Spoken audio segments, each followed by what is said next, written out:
ಕಾವ್ಯ ಕಲಾರಸ ಅಂತ ಹೇಳ್ತಾರೆ. ಎಲ್ರಿಗೂ ಗೊತ್ತು ನವರಸಗಳು ಯಾವ್ಯಾವುದು ಅಂತ ಅಲ್ವಾ? ಶೃಂಗಾರ, ಕರುಣ, ಹಾಸ್ಯ, ಭಯಾನಕ ಎಲ್ಲ ಹೇಳ್ತಾರೆ. ಡ್ಯಾನ್ಸ್ನವ್ರೂ ಗೊತ್ತು, ನಾಟಕ ಮಾಡೋರಿಗೂ ಗೊತ್ತು ನವರಸಗಳು.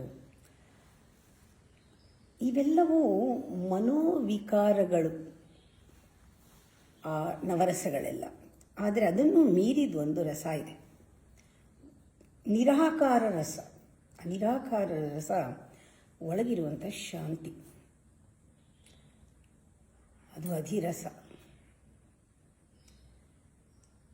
ಇಲ್ಲಿ ಚಿಂತೆ ಇಲ್ಲ, ಯಾವ ಭೇದವೂ ಇಲ್ಲ. ಒಂಥರ ಏಕಾರವಾಗಿ ಹರಡಿ ಒಂಥರ ಒಂದು ರೀತಿ ನೆಲೆಸಿರುತ್ತೆ ಯಾವಾಗಲೂ. ನಿರ್ವಿಕಾರ ಸುಖ ಅಂತ ಹೇಳ್ತಾರೆ. ಆನಂದ ಅನ್ನೋದು, ಆ ಶಾಂತಿನಲ್ಲಿ ಒಂದು ಆನಂದ ಇದೆ, ಆನಂದದಲ್ಲಿ ಒಂದು ಪ್ರೇಮ ಇದೆ. ಬ್ಲಿಸ್, ಲವ್, ಪೀಸ್, ಇವೆಲ್ಲ ಒಂದಕ್ಕೆ ಹೆಸರು.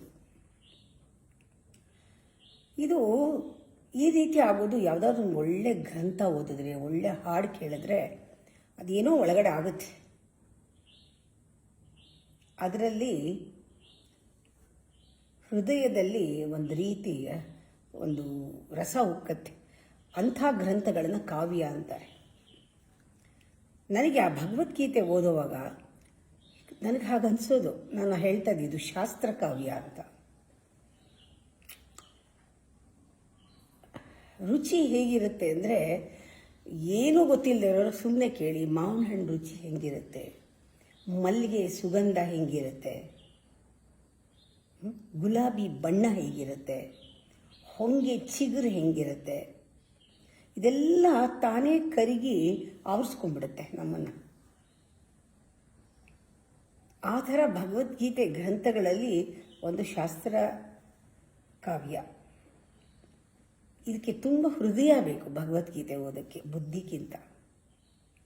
It demands more silence, more meditation, less mind. Information ಜಾಸ್ತಿ ಬೇಕಿಲ್ಲ, ನಮ್ಮನ್ನು ನಾವು ನೋಡ್ಕೊಳ್ಳೋಕೆ ಶುರು ಮಾಡಬೇಕು. ಅದ್ಭುತವಾದ ಜ್ಞಾನ.